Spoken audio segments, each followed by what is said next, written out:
Vamos a llamarlo si yo fuese revolucionario. En Ecuador. En Ecuador, sí. Revolucionario ecuatoriano. Yo sé que dirán que no hay muchas diferencias entre la venezolana y la cubana y eso, ¿no? Pero este video vamos a tratar de posicionarnos y hacer un análisis desde el punto de vista de esa persona que soñaba con ver ese Ecuador revolucionario, empoderado, donde la redistribución de la riqueza predomine. Y quería ver esa revolución reflejada en los brazos de Luisa González, de Andrés Arauz, de Diego Borja, de cualquiera de estos personajes. Entonces vamos a tratar de sumergirnos un poco en cómo ver las cosas en el panorama actual de la izquierda y la revolución ciudadana. ¿En qué posición se encuentra el correísmo en este momento? Uy, esa pregunta es un poco complicada y más que todo responderla si estás dentro del partido de la revolución ciudadana, ¿no? Yo creo que el correísmo actualmente se está fragmentando como una cáscara de huevo por todos lados, porque yo creo que está pagando las consecuencias que paga cualquier partido político, llámele de izquierda, de centroizquierda, de derecha, de extrema derecha.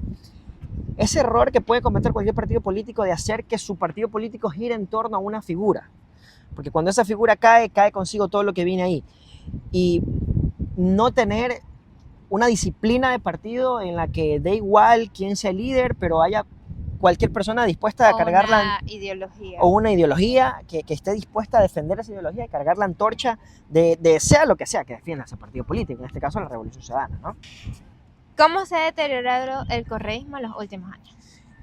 El correísmo viene bastante mal. Yo sé que cuando se hace política, quienes están de la cámara para allá, se les puede decir lo que sea, pero tras cámaras sí tienen que hacerse una evaluación, y yo creo que al día de hoy el socialismo en mi país y la revolución, más que una autoevaluación, que seguramente ya la han hecho, una depuración, lo cual va muchísimo más allá. ¿Por qué? Porque, verás, ellos, cuando Rafael Correa, luego de haber hecho todo lo que hizo, y no queremos afondar en este video sobre lo que fue la administración de Rafael Correa, que tiene mucho de cuestionable y de admirable, depende de quién le esté escuchando, pero cuando deja a Lenín Moreno, su vicepresidente, al cargo, se transforma en una figura para los partidarios de la revolución como un traidor, un villano, un tipo odiado dentro del partido, pero mientras que para otros en Ecuador se transforma como un héroe, porque termina, o por lo menos dentro de la Revolución Ciudadana, el partido de la revolución pensaba que este vicepresidente, Lenín Moreno, sería una barrera de contención para todo lo que había hecho el correísmo años atrás. Siendo esta la primera derrota. Siendo esta la primera derrota, claro. Si lo vemos desde este punto de vista, en el que eres correísta y esperabas que quien deje tu presidencia siga tapando todo lo que hiciste, pues, y no resulta eso, resulta ser una derrota. Claro que ellos cuentan como una derrota lo que viene después, pero a fin de cuentas políticamente es una derrota. O sea, si pierdo contigo, o aún así, se le puede llamar derrota a cualquier cosa que te evite obtener lo que quieres, de diferentes formas, ¿no? Perdieron poder. En resumidas cuentas es una perdición de poder. Y desde ahí viene su primera derrota. Luego de esto, ellos desatan una guerra interna por volver a tener el poder ejecutivo, volver a llegar a la presidencia de Ecuador. Y empiezan a pelear buscando este cierto tipo de personajes en la política ecuatoriana a quienes ellos puedan poseer, manipular, usar y poder hacer un vocero de lo que quería transmitir en este caso Rafael Correa, que repito, Rafael Correa es la persona que representa todo lo que es el correísmo en Ecuador y la revolución ciudadana. No hay otra persona que pueda levantar esa euforia popular que sí lograba hacer Correa. Y además de que este nuevo candidato tenía que ser atractivo para el votante. Tenía que ser atractivo y tenía que tener esa chispa que tenía Rafael Correa, porque si bien es cierto, Correa era un tipo que, aunque personalmente, y esto es personal, creo que estaba equivocado en muchísimas de sus ideas, pero a veces tú puedes estar en lo cierto o en lo incorrecto, pero tienes que saber defender tus ideas. Y hay que admitir que Rafael Correa era un tipo que inicialmente sabía cómo defender sus ideas y sabía cómo tener un debate político con la gente, más allá de todo su totalitarismo, sus groserías y demás, pero sabía cómo defenderse. El correísmo pone, luego de Lenín Moreno, luego de ese fracaso que fue Lenín Moreno, porque se cuenta como un fracaso, pone a un candidato, en este caso fue Andrés Arauz.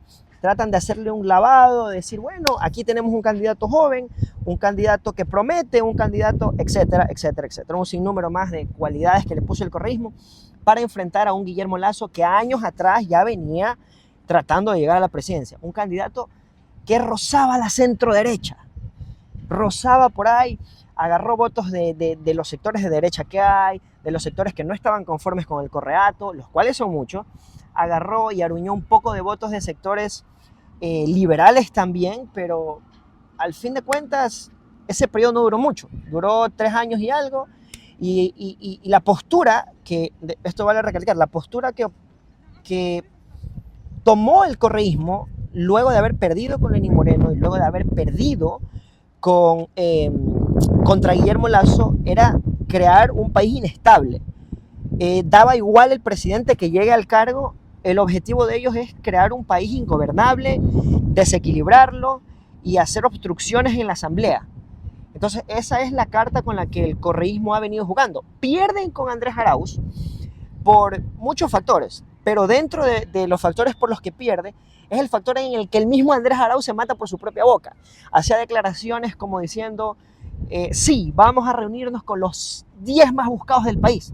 O sea, si legitimando a los criminales. Legitimando criminales, o sea, es decir, bueno, mira, ¿sabes qué? Yo los conozco, yo tengo el número, les marco y les digo, vengan aquí, nos tomamos un café y listo, viva la fiesta. Entonces, el votante que es ese votante que se puede mover, que piensa un poco más, que es analítico y no tiene vendido su voto, es el votante que se mueve al escuchar este tipo de declaraciones. Porque sí, está el votante duro del correísmo que da igual lo que les digas. O sea, está casado con ese ya está casado con ese partido. Es más, le hereda eso a los hijos para que los hijos sigan votando lo mismo. Y luego de eso, a Guillermo Lasso funciona la estrategia que ellos ponen, que es desestabilizarlo a tal punto que Guillermo Lasso no termina su presidencia y ellos pretenden en ese proceso meter otra candidata. Y es donde intentan con Luisa González y Andrés Arauz, pero esta vez no Andrés Arauz a la presidencia, sino a la vicepresidencia, ¿no? Okay, entonces intentan con Andrés Arauz a la vicepresidencia y con Luisa González tenemos un perrito en el video. No se ve. Okay. Intenta con Luisa y con Andrés Arauz a la presidencia. Sí, intenta con Luisa y con Andrés Arauz a la presidencia. Esta vez ya no ponen en la figura de Andrés Arauz como presidente, sino que lo ponen como vicepresidente y ponen a la cabeza del partido a Luisa González para pelearse, llegar al poder nuevamente, llegar al poder ejecutivo y terminar ese mandato del cual sacaron a Guillermo Lasso. Y es una figura fresca, nueva, además de que es una mujer. Vuelven a poner, sí, otra figura fresca. O sea, juegan este ajedrez de decir, bueno, pusimos un hombre joven, ahora lo sacamos, lo ponemos a la vicepresidencia y ponemos una mujer joven para tratar de crear este binomio hombre-mujer, mujer mayor, hombre menor, hombre preparado, mujer preparada, atractiva. O sea, juegan con todo el andamiaje que te puede brindar el marketing político. Y puedo decir que lo jugaron bien, pero no le fue suficiente, porque sorpresivamente aparece un candidato que es Daniel Noboa, hijo de Álvaro Noboa, una persona que hace muchísimos años hace política en Ecuador, y cualquier ecuatoriano que esté viendo este video puede ratificar lo que digo. Aparece, el tipo se gana la lotería casi que sin haber comprado el ticket. O sea, se gana la presidencia. El tipo pestañó y cuando se dio cuenta estaba en Carnolé con una banda presidencial y era presidente. Entonces gana la presidencia de Ecuador y el tipo tiene que improvisar. Porque para muchas personas actualmente dicen, sí, Daniel Noboa ha sido alguien que improvisa. Bueno, pero eso no sería en política algo que criticar, sino algo que felicitar. O sea, la política... Al final funcionó. Al final funcionó. O sea, pero regresemos un poco porque estamos en la posición de la izquierda. Pero la política se trata de improvisar. Se trata de dos cosas. De que puedes planificar, pero tener esa flexibilidad de que las cosas no siempre en política van a ser como quieres que sean. Precisamente porque somos seres humanos y somos difíciles de planificar. Curiosamente para los socialistas, ¿no? Ok, entonces llega Daniel Noboa y Daniel Noboa tiene que terminar 1 año y medio con un sinnúmero de problemas. Y el mismo hecho de que lo critiquen por ser un improvisador es lo que lo hace hábil en la política. Porque se enfrenta a un sinnúmero de problemas que sí. Incluso ambientales. Y problemas ambientales, o sea, que no solo le afectaban a Ecuador, le afectaban a la región entera. Sequías. Luego ahora inviernos que te inundan zonas donde meses atrás ni siquiera llovía y había solo sequía. Luego que llevó a una cantidad de apagones. A una cantidad de apagones. negocios cerrados, gente que no podía pagar préstamos que tenía, protestas en las calles, inseguridad, la violencia en Ecuador por los cielos. Claro, muchas personas recriminan el hecho de que tan solo en 1 año y medio el presidente Daniel Noboa no haya podido solucionar esto. Pero exigirle a un presidente, sea Daniel Noboa o sea Luisa González o sea quien sea, que se solucionen problemas de décadas en 1 año y medio, es imposible. No con esto estoy queriendo decir que no es culpable de ciertas cosas, eso lo hablaremos en otro video, lo es. Pero a la luz de los hechos, la realidad nos trae hasta aquí, donde pierden las elecciones de una forma que ni siquiera el propio novoísmo se lo esperaba. Les dan una paliza electoral. Una paliza electoral. Y actualmente, ¿a qué puede apostar el correísmo con el poder que conserva, si es que conserva poder? Espero que conserve poder.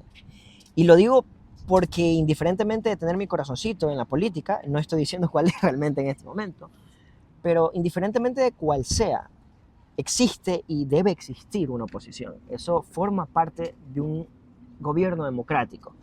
De que quien sea que esté en el poder no ostente el poder por completo, sino que incluso quienes piensan diferente tengan una porción de poder. En este caso, a lo que apostaría el socialismo, yo creo que tienen 2 opciones. O sea,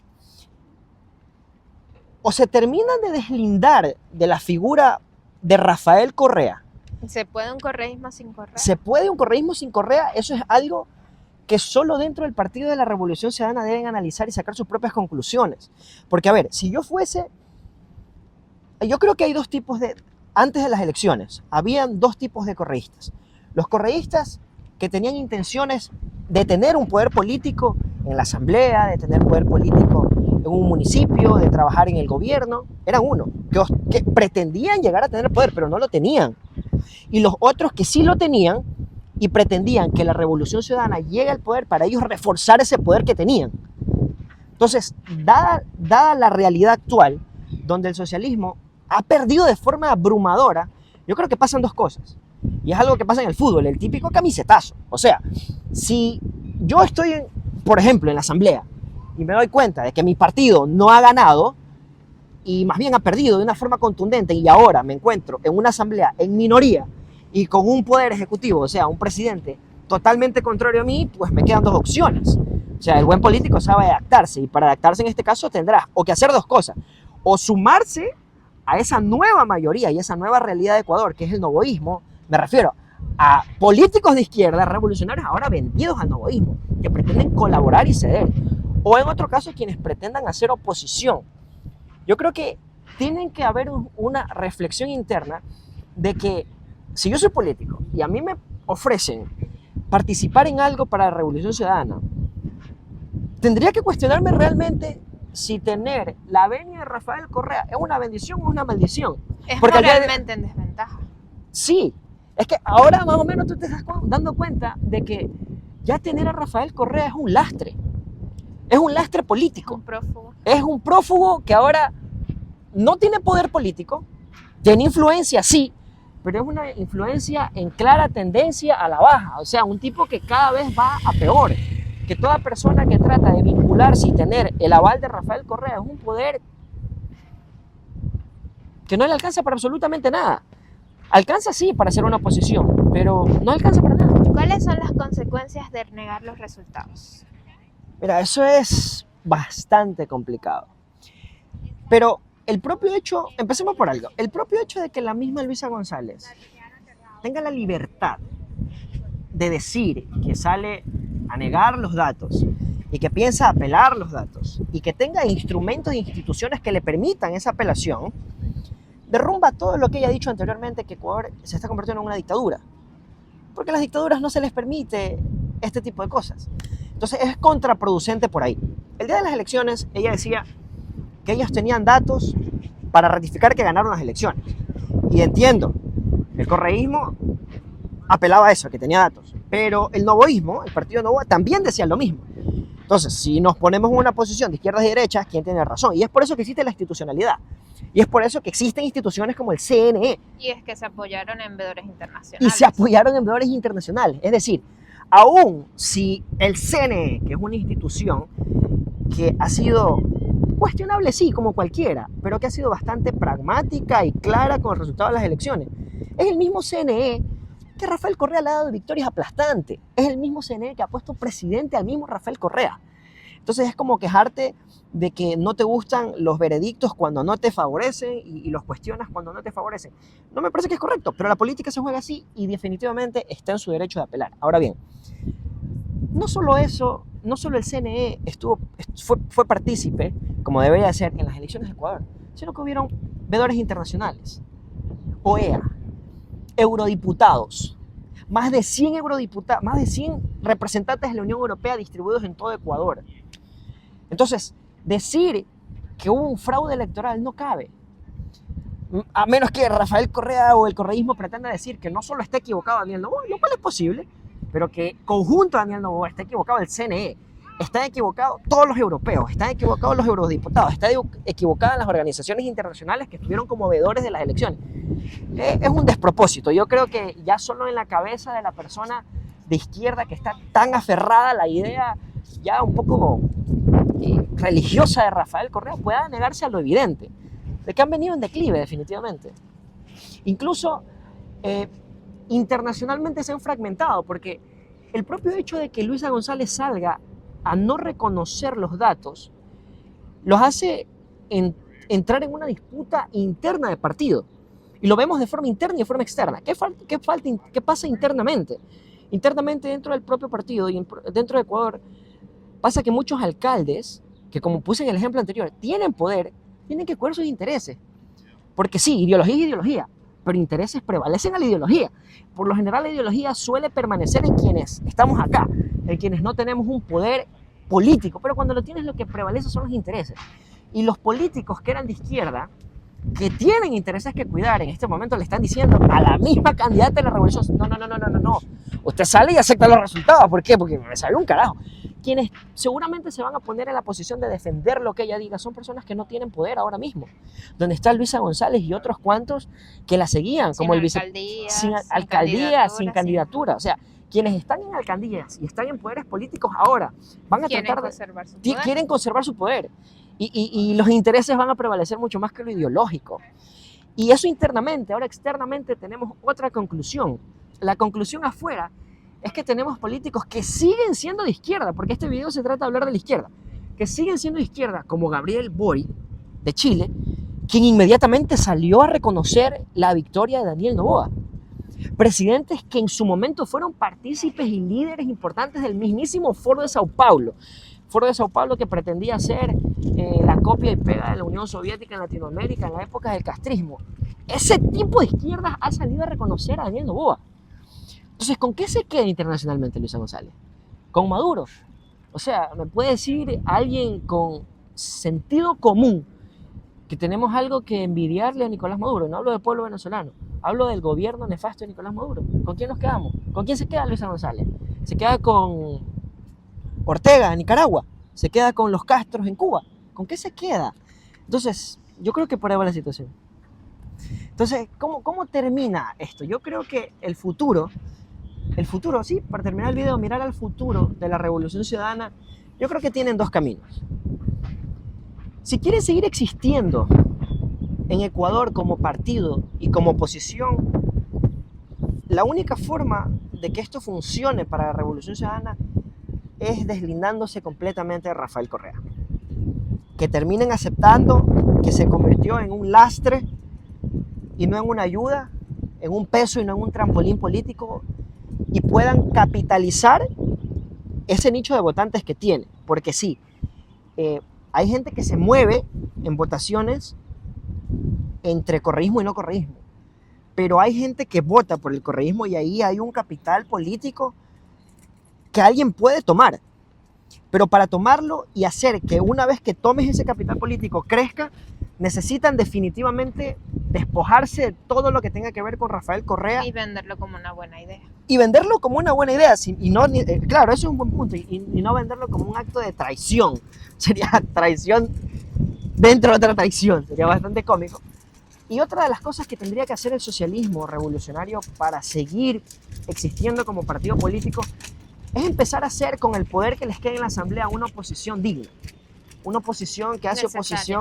una oposición necesaria, sí, correcto, esa es la palabra, una oposición necesaria, una oposición que use las herramientas democráticas para hacer una oposición digna, una oposición crítica, una posición constructiva. Creo que esos son los caminos y que encuentren una figura que los pueda representar para que pasen a ser un partido nuevo. Y creo que ese es el resumen de lo que podemos decir de la Revolución Ciudadana. Próximamente estaremos hablando de qué pasa si yo fuera novoísta. Eso, ve sacando tu cartoncito de Novoa para que festejes ese próximo video. Este canal va a estar destinado para incomodar a muchos. Bye bye.